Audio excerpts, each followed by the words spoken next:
Estamos con Natalia Bolaña, ella es vocera de Familias Organizadas de la Escuela Pública. Gracias por acompañarnos, Natalia, un gusto recibirte. Gracias a ustedes por la invitación. Bueno, obviamente que son momentos de mucha agitación con estas medidas que se han anunciado por parte de las autoridades de la enseñanza en consecuencia de una situación que se vive a nivel sanitario. ¿Cómo es que reciben la noticia de la extensión de las vacaciones de invierno? Bueno, ahora haciendo mención a cuando decía vamos a ver qué pasa en las vacaciones, fue una de las preguntas que nos hicimos, vamos a ver qué pasa en las vacaciones. Realmente fue para nosotros una sorpresa, en principio la situación, nosotros esto fue el 27 que empezó como a sonar todo y a sentir declaraciones de parte de las autoridades en la prensa, las autoridades de la enseñanza, pero con ninguna definición. En principio eran eso, cuestiones que primero se tiraban por una situación, una supuesta emergencia, que ahí nos enteramos que parece que había o una emergencia o una situación muy delicada en la que estamos nosotros insertos, pero hasta ese momento no lo sabíamos. Desde Familias Organizadas lo que hacemos es organizarnos muy rápidamente, aparte de que fue bastante conmocionado todos los canales que tenemos de comunicación dentro de familias, de sus socios, y bueno, y directamente nos encontramos como para poder tener para poder acompañar primero a las familias, porque realmente lo que se sintió fue mucha incertidumbre sobre la situación, mucha sorpresa y también nos llevó a la época, en el momento de la pandemia y las resoluciones que en un momento empezaron a manejar las autoridades, ¿no? De que no solo la extensión de una semana más, sino que una posible tercera semana y una posible tercera semana con virtualidad. Y eso a nosotros nos alarmó mucho y al día de hoy todavía nos alarma porque sentimos que todavía eso está abierto, a pesar de que lo que hay actualmente es un cambio a las primeras 2 semanas, ¿no? Sin embargo, nos preocupa mucho que también eso queda abierto a ir monitoreando y se manejó. Lo que más nos preocupa, y eso es una preocupación, es que se maneja como primer medida que la escuela pública se cierre. Eso es lo que más nos preocupa y también sentimos que, en realidad nos preguntamos qué pasa. La escuela pública es lo primero, es la primera medida que se toma, se está concibiendo la importancia que tiene la escuela pública dentro del espacio, del cuidado, dentro de la sociedad, es decir, no es prescindible la escuela y sin embargo parece ser que es lo primero a lo que se recurre en estos casos. Ustedes realizaron un comunicado en donde también hablaban de la prevención, ¿no? De haber tomado algún tipo de medida antes de llegar a esta extensión, de repente no sé, el uso de tapabocas o lo mismo que se utilizó en pandemia, no sé, sí, ¿a qué hacen referencia? Claro, nosotros lo que en principio una planificación. Tenemos hemos consultado en algunos casos de que, o por lo menos tener idea en otros países qué sucede con la planificación del año, del invierno, ¿no? Y todas las emergencias, porque en realidad lo que sabemos es que la cuestión de las infecciones respiratorias y de los problemas virales en el invierno no es algo nuevo. No es algo nuevo en la salud, no es algo... Entonces, ¿no se podría haber prevenido esto? Nosotros hacemos la pregunta, porque en realidad, como familias, no tenemos la capacidad de decir qué podría ser, porque es en función también de una situación sanitaria. Pero sí, lo que preguntamos es esto, ¿no se puede haber previsto? De hecho, las vacaciones, sabemos que históricamente las vacaciones se utilizan, las de invierno, para eso, para poder bajar un poco los niveles de contagio. Y, la circulación. La circulación, exacto. Entonces, en ese sentido, nos preguntamos, en realidad no proponemos nada porque sentimos que tampoco tenemos elementos. Otra de las cosas que nos sucedió es que no teníamos información.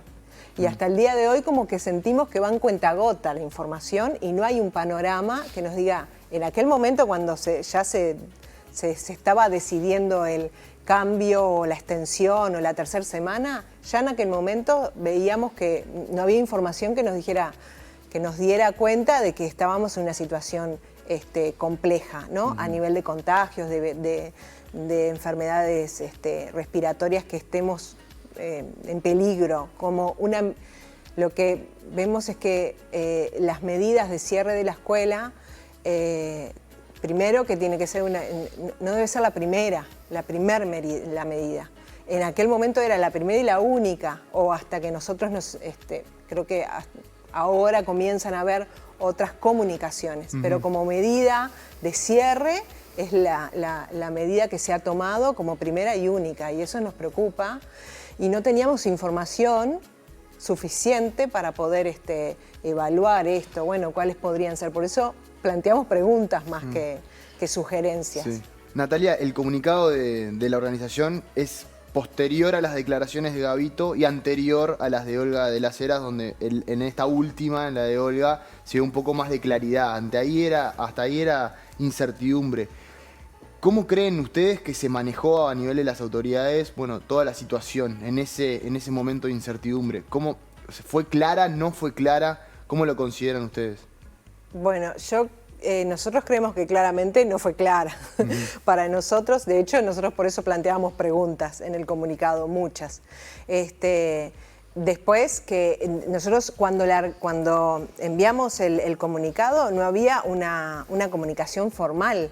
Es decir, que hasta el momento, como nos estábamos moviendo, y por eso hicimos mención claramente en el comunicado de dónde sacábamos nosotros, a qué respondíamos, que eran solo declaraciones en la prensa, a través de la prensa, porque después dentro de las familias, haciendo como un poco también de memoria con respecto en la propia asamblea, ¿no? lo que íbamos hablando, las familias organizadas no teníamos tampoco información a partir ni de las escuelas, las escuelas estaban... Ni siquiera se manejaba el tema. No, las escuelas, bueno, había como mucha variedad y no se manejaba porque todavía no había una línea, no había una decisión formal comunicada, pero sí, sin embargo, sí se estaba manejando bastante información a nivel de medios y bueno, y aparte uno de los consejeros salió a declarar con respecto a eso. Entonces, bueno, no había una formalidad, pero entonces es bastante inestable, es decir, lo que puedo decir es lo que generan las familias.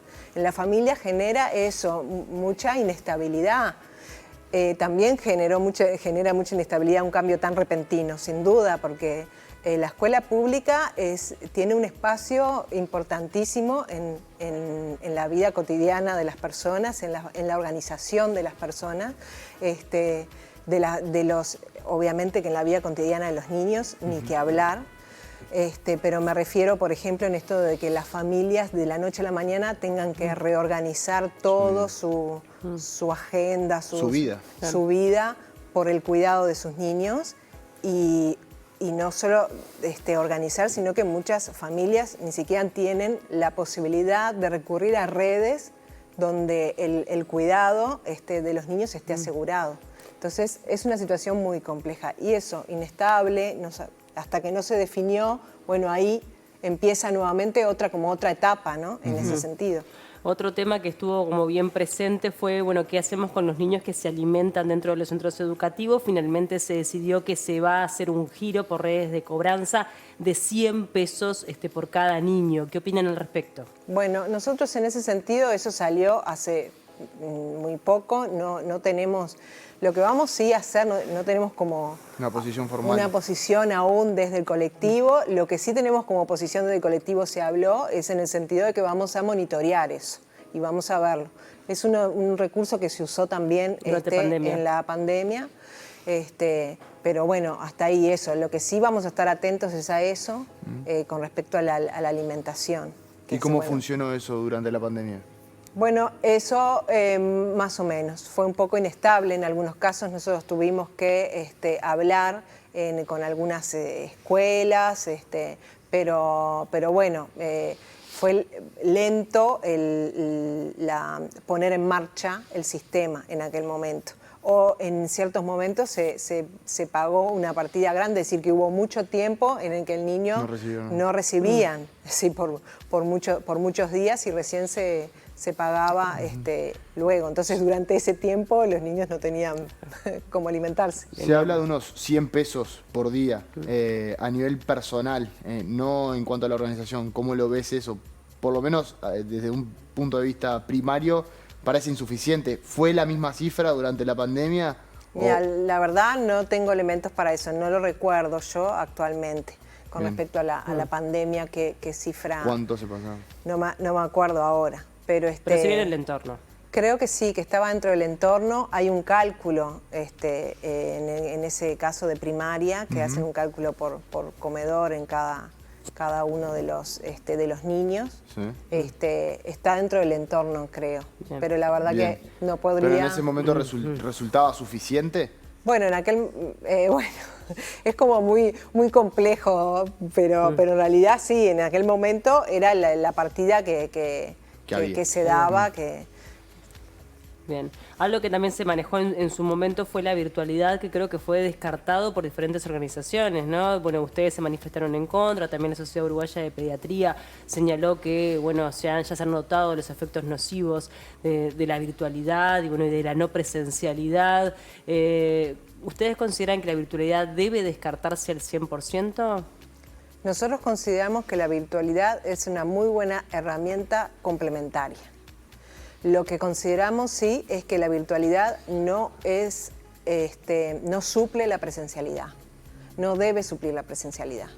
Esa fue una experiencia que vivimos en pandemia, que la evaluamos como muy negativa, y fue uno de los miedos principales a partir de las cuales nosotros en este tiempo estuvimos muy asustados de que vuelva otra vez a instalarse eso desde las autoridades de la enseñanza, que nuevamente sea la propuesta.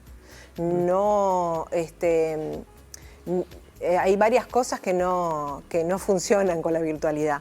La escuela pública no está en condiciones de llevar la virtualidad en sus formatos, porque uno y el más básico es que no hay asegurada conectividad para todos los que concurren a la escuela pública, todas y todos los que concurren a la escuela pública. Ese es uno de los aspectos. El otro es también un tema técnico con respecto a los aparatos para poder seguir una clase, las instancias de vinculación con los maestros.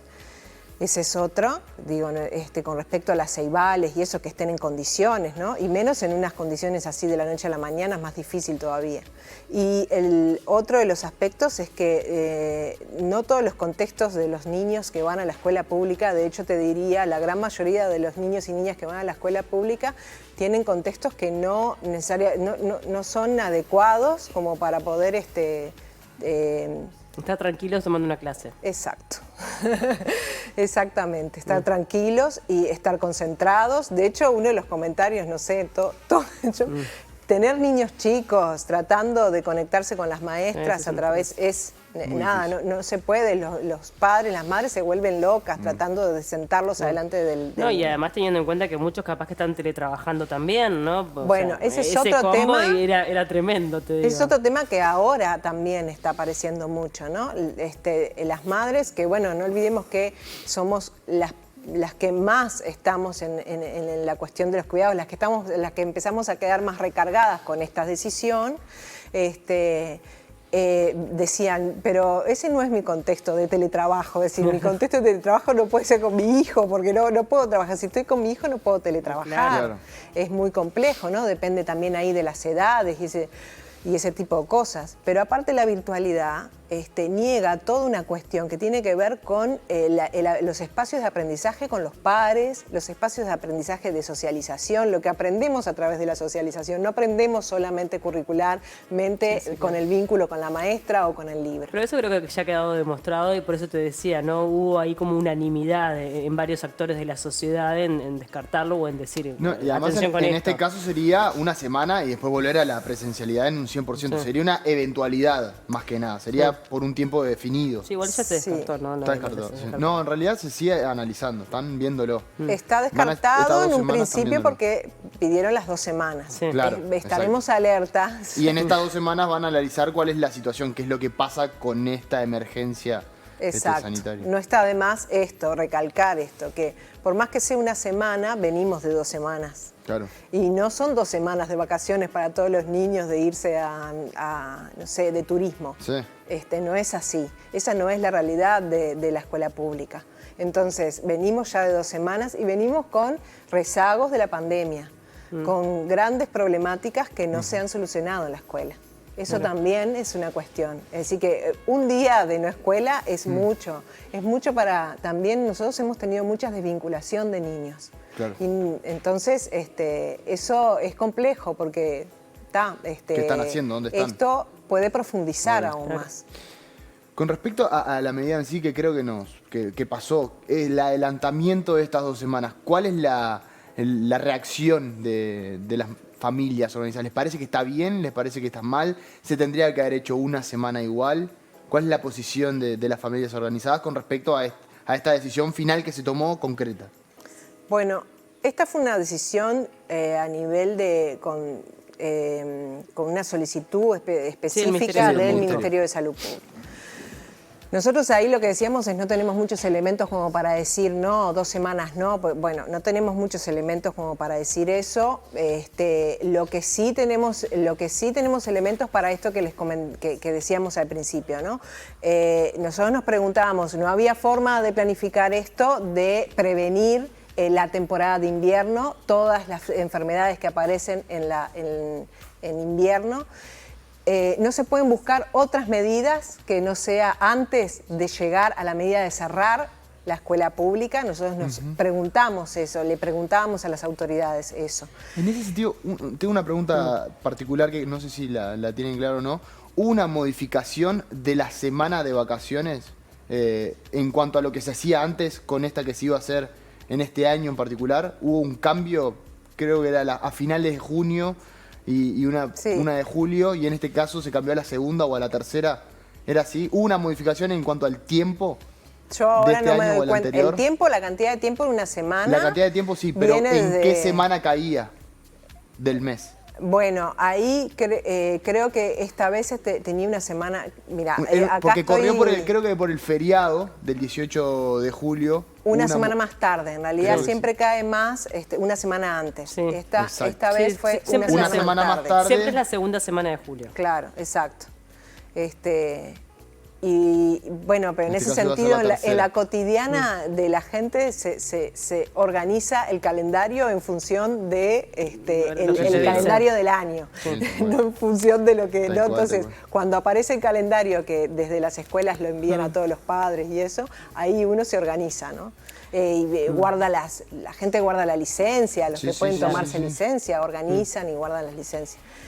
Lo que también, insisto, es que nosotros lo que decíamos es, a nosotros nos sorprendió que surgiera esto de forma inesperada, como una emergencia de un día para el otro, y que implica el corrimiento de, no solo la extensión de una semana más, y todavía ahora el corrimiento. Eso lo que te puedo decir es que nos causó sorpresa y que no encontramos argumentos. En su momento, cuando esta decisión aparece, no se encuentran argumentos que digan, bueno, estamos en una emergencia sanitaria como para cerrar la escuela, pensar cerrar la escuela, pues se está cerrando igual, cerrar la escuela, y bueno, y después hacer todos estos movimientos, pero no. De hecho... Sí, bueno, viste que se expresó la ministra de Salud Pública, dijo que la situación era bastante crítica, se han suspendido todas las operaciones en ACE, solo quedan las oncológicas y las de urgencia, justamente porque bueno, hay una gran cantidad de personas, y sobre todo niños con infecciones respiratorias que están internados, un poco es en base a esa situación. Sí.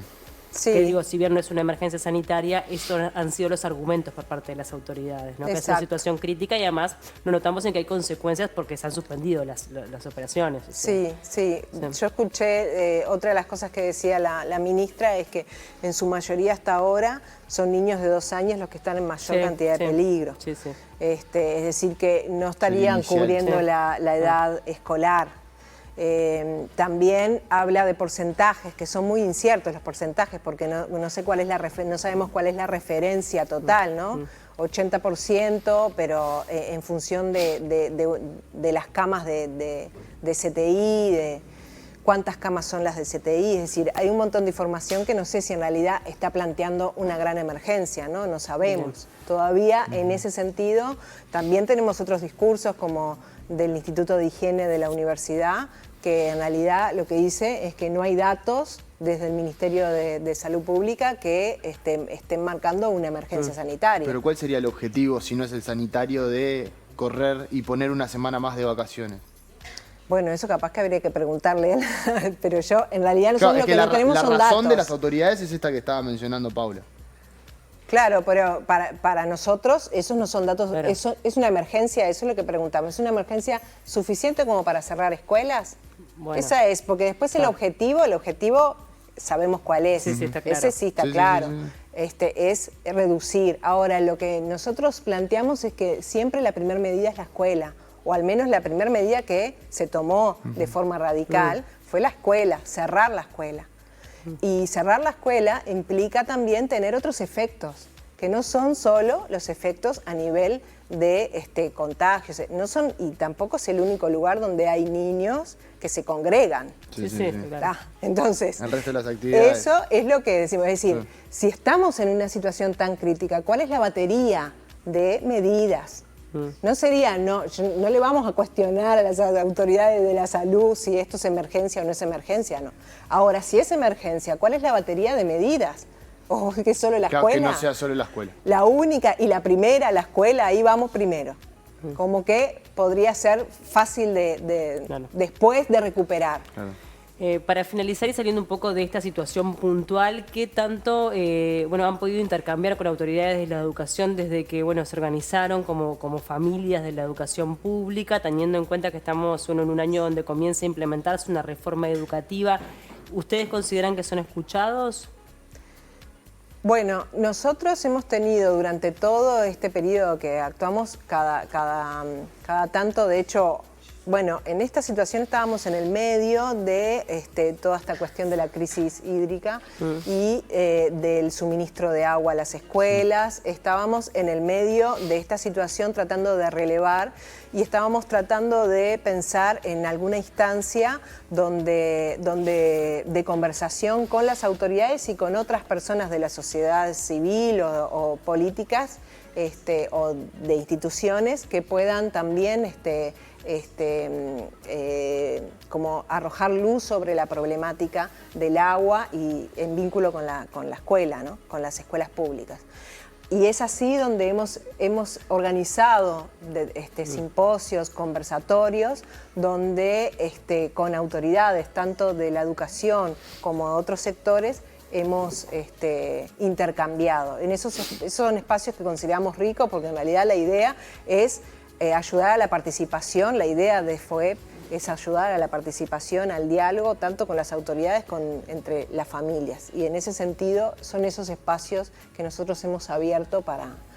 Después tenemos otras cuestiones que tienen que ver como esta, ¿no? Con reacciones cuando las autoridades hacen este tipo de mecanismos para hablar, que lo que hacemos es recurrir a ustedes, por ejemplo, recurrir a la prensa y recurrir a ahí la Comisión de Comunicación se activa y recurrir a los mecanismos que tenemos como para poder comunicar nuestras preocupaciones. Bien.